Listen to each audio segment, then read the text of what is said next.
Hello everyone from the Golden Gate. This is where my ancestors once came through a long time ago. But don't worry, the Mongolians aren't coming back. Maybe as tourists. This was only a few stops away on my metro station, really easy to get to. And today I'm going to be going to a comedy club. But I'm actually going to be performing. It's a open mic night. I've always wanted to do stand-up comedy. I've always loved it. Jerry Seinfeld, Chris Rock, you know, these guys, Eddie Murphy, all these guys, I always loved them. So today I'm going to be doing my first stand-up in Ukraine. Good thing that's indoors, but it looks like it might rain. This place is called Underground Stand-Up. I think it's one of these right here. It won't be my first time performing. Every day of my life's kind of a joke.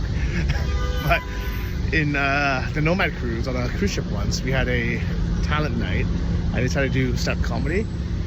And because most of the attendees were German, I decided, you know what, let's make fun of Germans for an hour. Welcome on stage, Johnny. Germany. So I'm like, what's the most offensive thing I can say? Ah, you're from Germany. Why are there so many Germans on the ship? You guys are like rats.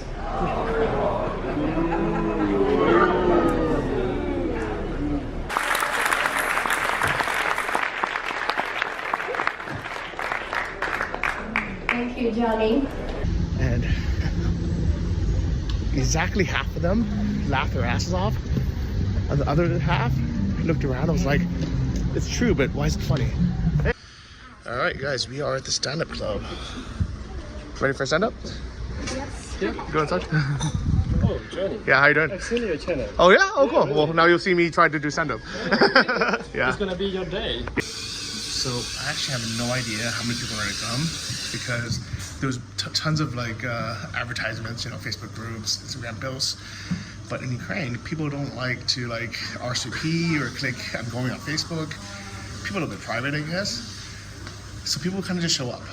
And I would imagine as an event organizer, it must be daunting to be like, are we gonna have 0 people literally come or are we gonna have 100? But so far, I think we're gonna have a decent crowd. There we go. I'm excited, guys. Alright, here we go. This little stage. Hello. Yeah. You clap your hands. I feel like a nursery rhymes teacher, English teacher. So I just found out that I'm going second to last. So I just got a good advance. Max, I wouldn't be nervous. That's good. I can get in the mood, listen to everyone else, get in the flow. So we'll see how it goes. 50-50 crowd. You, sir. You. Yeah. What's your name? Sylvian.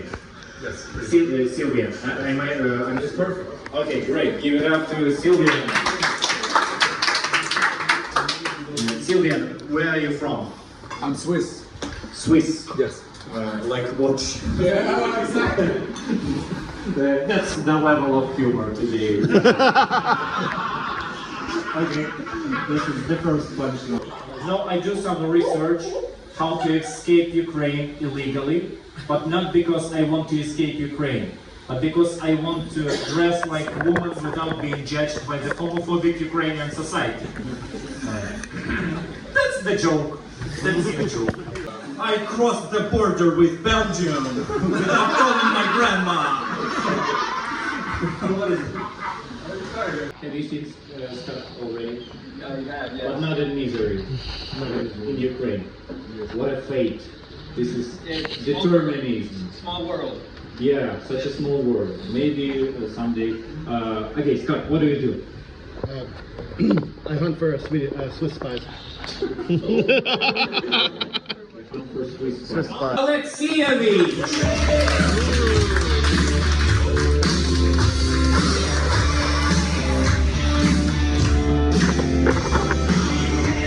Ladies and gentlemen, Alexander Kachura. thank God he didn't do the Harry Potter joke. That's all I did. Don't worry, it's coming. No pun intended.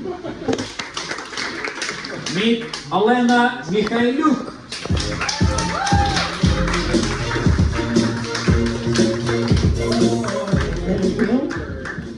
It will be so hard to compete with Steven Seagal, but I'll try. So hey, my name is Elena. How are you doing?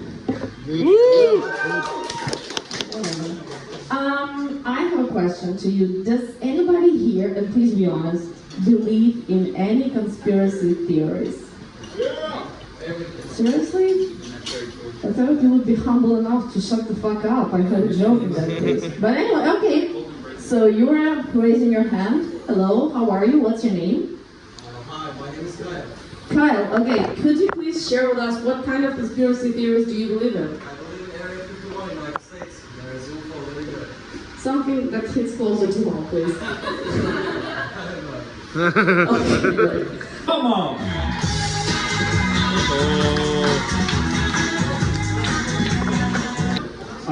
I got out of a festival the other week and I tried to get a scooter, but there was no scooters available in the scooter app.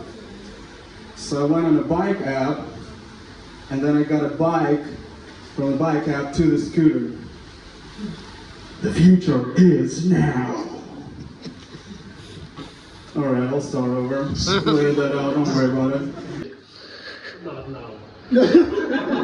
That's not an offer. I don't have it 20,000, but I'm performing here. It's cool. It's cool. I mean, oh, there was no pause there. That was cool. I mean, like, I take no for an answer. I understand. I mean, there are some things in life that are worth more than money, or dignity. You know, there's worth more than $20,000, $30,000. $30,000? Okay, but $40 million, $2 million, you know? There's some things worth more than money, but I was thinking, you know, an F-16 fighter jet costs $4.5 million. Now, hypothetically, and for people on TikTok, hypothetical means not real. Hypothetically, if there was an F-16 jet fighter that our troops so desperately needs on the line, and all you had to do is put up with 5 minutes of humiliation, 10 if you're really bad at it, but 10 minutes of humiliation, would you? Okay, that's a lot, that's very dense silence here. But you know, I have an answer, I would fucking do it. I would fucking do it. I would fly to fucking Brussels. Go to the arena in front of Jeff Bezos or whatever. I would get on my knees and I would work that shit. And if they throw in 10 Hellfire missiles, I'll work the balls too. Because I'm a fucking patriot. Because I love this country and I would do it for the country and for our troops. Who, by the way, would prefer not to talk about it. And that's what I think makes it a real act of heroism. Nice to see you all. I've been thinking about Roman's question. On what amount of money am I ready to suck a dick? And I thought that if I would born gay, like, I would never tell anybody about this. Everybody asks me, I'm a straight hater. Dude, I'm a straight hater. And halfway through, he turns to his son. Hey Jesus, I'll be back. This is what you... Hey Jesus, I've made it easy for you. I've concentrated all the evil of the world into one country. The Vatican? Please tell me which country that is. Where are you? You forced the parent to death. But Max is okay. Thank you guys.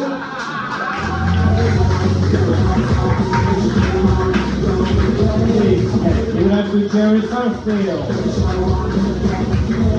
I already imagined Jerry next to the metro station with the picture of Jesus saying, "Have you seen this boy? Have you seen this boy?" Okay, guys. Johnny Jen. Do we have Johnny Jen? Okay, Johnny, are you ready to perform? I was, so I just hit myself. Oh, you're going to the toilet or what? No. Oh, okay. Are you going to punch me? Oh, I wish you could see. He looks like the guy who is very mad at that. Okay, guys, are you ready to meet Johnny Jan?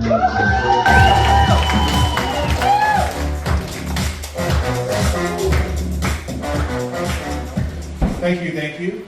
I was ready until I just got hit in the nuts. You know? Normally that happens at the end of the show. But anyways, as you can probably tell, I'm American. But I'm actually not a tourist. I'm also not a secret Swiss agent or whatever. I'm not even doing anything really that good here. I'm not helping the military. I don't have any skills. I actually moved here before the war because it had a good airport. For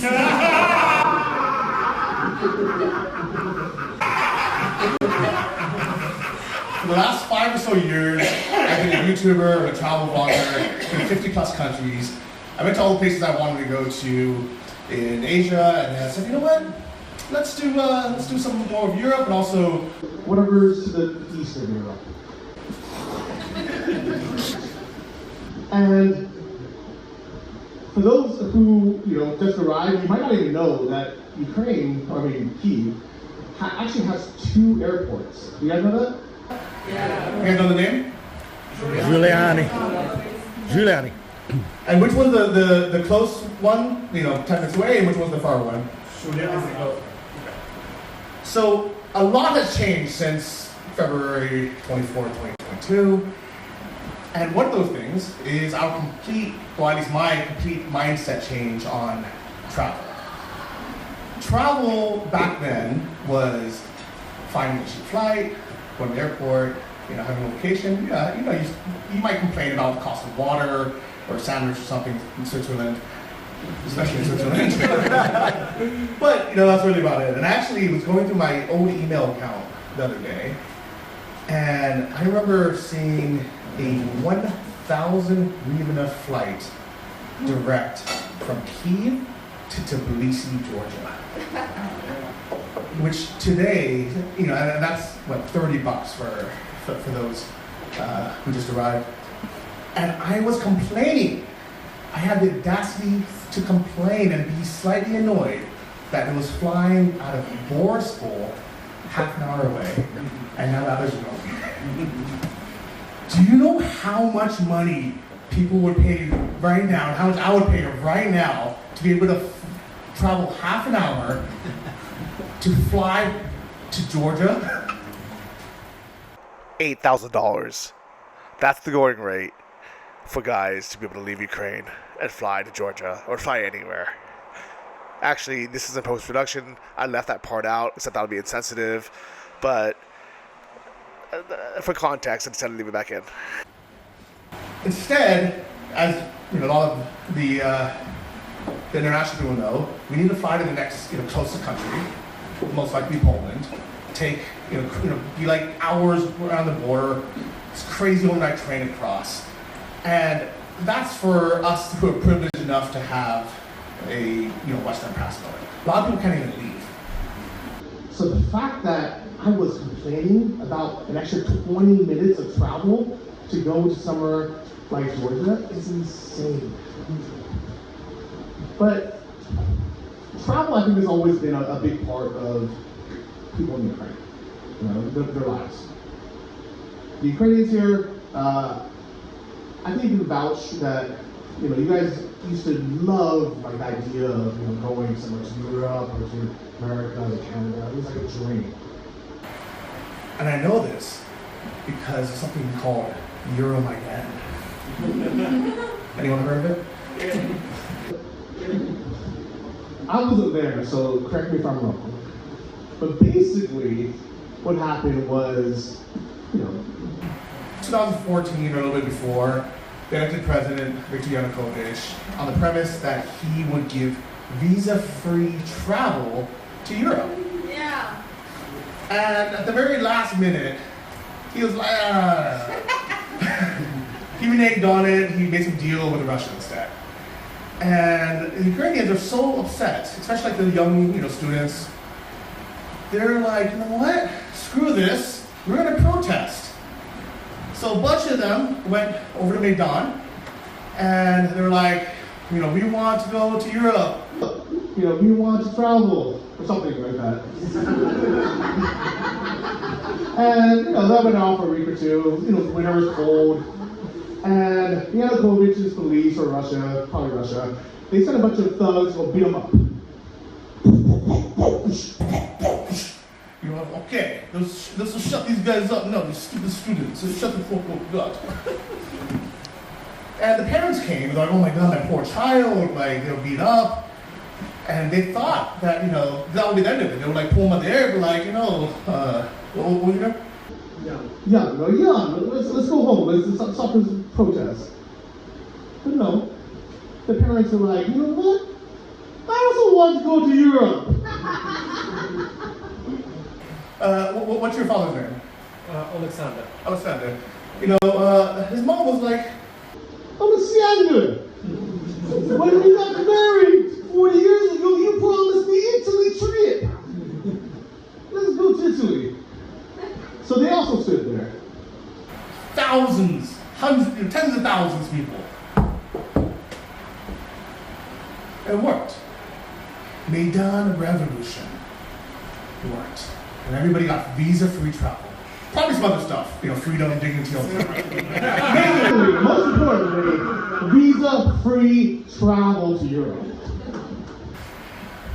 But what's insane to me is even years later, the first time I came, it was 2016, 2017, I would meet people. I was in Odessa, English speaking club, and the topic was about travel, and we were around saying, who here has been outside of Ukraine? And I was shocked how many people have never left the country. 0 stamps in your passport. And I said to them, don't you want to travel? Like, yeah, of course we want to travel. I'm like, don't you want to see another country, another culture? They're like, yeah, of course. I said, well, what's stopping you? Money. So I said, you know what? Don't worry about it. It's on me. Bring your passport this weekend. We'll go somewhere. We'll go on a trip. And all the Ukrainian people in the club were like, whoa, rich American. This is the dream. And they said, okay, where are we going? We're going to Italy, we're going to France, we're going to Switzerland. I'm like, no, we're just going to Moldova. There's a marshruka that takes us there.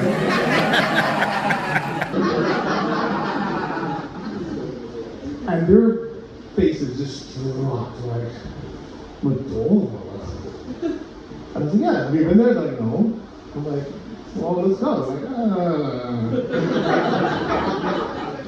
I'm like, so you'd rather have never traveled in your whole life, have 0 stamps in your passport, basically be a travel virgin, and have to go to Moldova? They're like, yeah.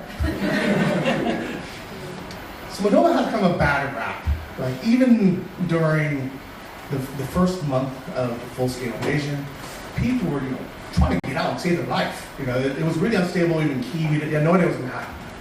People went to Poland, some people went to Hungary, and then some people went through Moldova.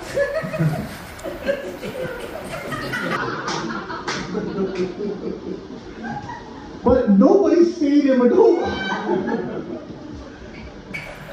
Technically, it was a safe country. It wasn't under war. But people were like, no, I'm just passing through. But, everybody just wanted to go to, real Europe, right? They wanted to go to America, Canada, to Switzerland. But what's crazy is now everybody can go to these countries, yet you guys are here. And I think it was kind of one of those grass is greener on the other side kind of things, where before it was hard to travel and you would see these Instagram photos and posts and oh wow, it's so beautiful in these countries. It's Europe, it's London. And now, you can go, all Ukrainians at least, you can get free accommodation, free food, maybe even a little bit of free money. And Ukrainians love free food. But they're like, no, I'd rather be here. And I'm like, what about America? What about Canada? You know, Canada right now gives all Ukrainians $3,000 just for going there. You don't even have to stay. You can just show up and be like, I don't like it, and come back. $3,000. I mean, it's Canadian dollars, so it's not worth much money. Still, it's a lot of money. And yet they're like, I'd rather just stay in Ukraine. So, at the end of the day, maybe what people finally realized, it only took an entire war to realize, but this is actually the best place. Maybe I'm not the stupid travel blogger for moving here in the first place. Thank you guys.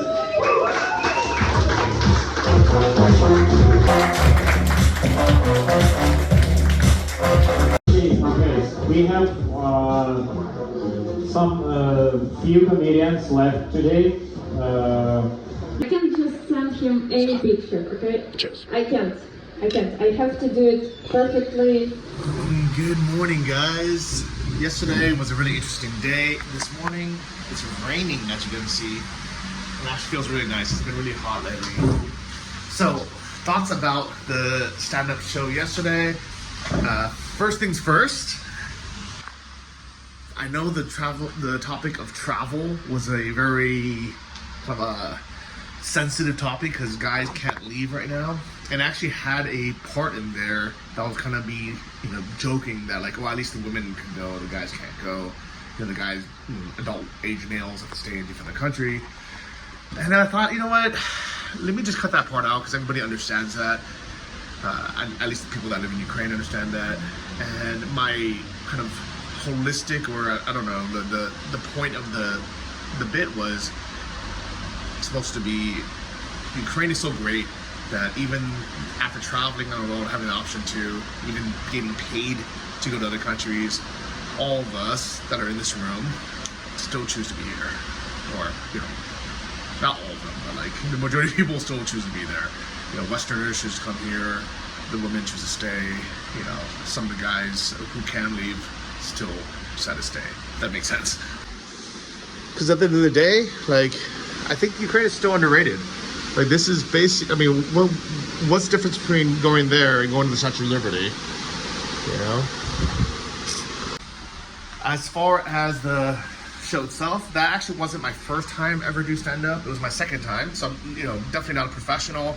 I've had some public speaking experience, especially with digital nomad topics. Actually, there's a really beautiful handmade notes on my wall from my last talk. Let me show you. Since we have electricity today. So,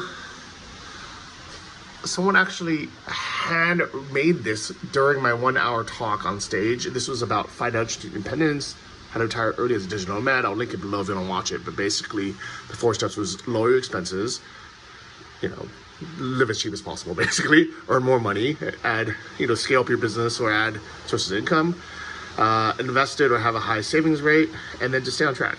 It was pretty simple.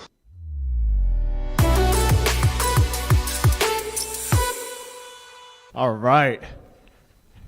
I'm really, really excited. So I'm Johnny FD. My talk today is going to be about a very important topic that is called fire. And just like for our ancestors, the cavemen, fire was very, very important. But this type of fire, this acronym, is actually even more important in the digital age for all of us location-independent entrepreneurs and kind of just different, kind of the next generation of workers. So it definitely means financial independence, aka financial freedom, but really it's the option to retire early. It's having the option to be able to either not work at all, to take a break that's much needed, or like what I do and what Johannes does and what a lot of people do that don't need that, that monthly paycheck anymore to just kind of grind away and sell our souls. We can work on projects that we actually love doing. So whether that's, pursuing music, learning languages, learning new skills, learning new hobbies, creating communities, this gives us the option to be able to work on things that we really love doing. The reason why I kept this and I decided to leave this up is it's a reminder of all the struggles I've been through to get to where I am now. You know, I'm definitely not rich, but I definitely know how to lower my expenses and live as cheap as possible. I've started multiple businesses in the last 10 years. Not all of them successful, but it's allowed me to have a high savings rate. I was living off of 30% of everything I earned because I would live in, you know, cheap, crappy places like the $300 a month studios that you see me live in, both here in Ukraine, but also in Thailand. And yeah, even when I was making more money, I just would kind of try to put all of that into investments. You know, mostly just S&P 500, nothing crazy. I'm not going to try to sell you guys on Bitcoin or anything. I actually have an investment podcast that I co-host called Invest Like a Boss, if you want to check it out and see what I invest in. But I'll tell you right now, it's pretty mundane, normal stuff. Total US stock market, total, you know, international stock market, bit of real estate property, stuff like that. But now I can do stuff I like to do. I can actually enjoy, you know, hobbies. I can enjoy, you know, have time to volunteer, go to a dog shelter. I'm actually thinking maybe I should foster a dog, since it'll give me an excuse to get out of the house more often. I don't actually know if my landlord will allow it. Maybe I can check with them. Maybe I can just leave them here on the balcony when I'm not with them, you know. And actually, this is a pretty cozy balcony. It's like, it's pretty big, has carpet. I can put a little bed for them. I can just close the door. I would just be afraid that they would knock over my car, but I think that's kind of the only scary part for me, if they like try to push it so they can get into the house, but we'll see. But anyways, I'll link the full clip of that below. So who knows, maybe comedy is my new calling. I don't think I ever want to be like a full-time comedian, because honestly, I don't think comedians actually have very good lives. I think one of the reasons why they're funny is because they suffer and they have a lot of, you know, things to complain about, talk about, which maybe actually I would be good at. But every time I listen to comedians on a podcast, or they have a podcast, they're not funny. Like, the least favorite episodes I've ever had of like Joe Rogan or, you know, really any comedian was when they interview other comedians. They are so boring. And I think partially they try not to be funny when they don't have a skit, because they don't want people to assume, you know, I don't know what it is. Like, they're just so not funny during their normal life. And I'm kind of a goofball, if you guys noticed. And I just like to have fun. So I'm sorry if today's topic was a little bit, you know, insensitive, but it is a comedy show. It's not, I mean, that's what comedy is. You're supposed to kind of take a sensitive topic and try to make it a little bit lighthearted. Yes, I'm aware that the year of my dad revolution was a very big deal, especially to Ukrainians, and not just for visa-free access. So if anyone complains about that in the comments, like, people in Ukraine understand how big of a deal it was. It's literally a joke, a comedy joke. So hope nobody took it too seriously. I hope I don't get destroyed in the comments. But anyways, I hope you guys enjoyed it. Maybe I'll catch you in the next channel.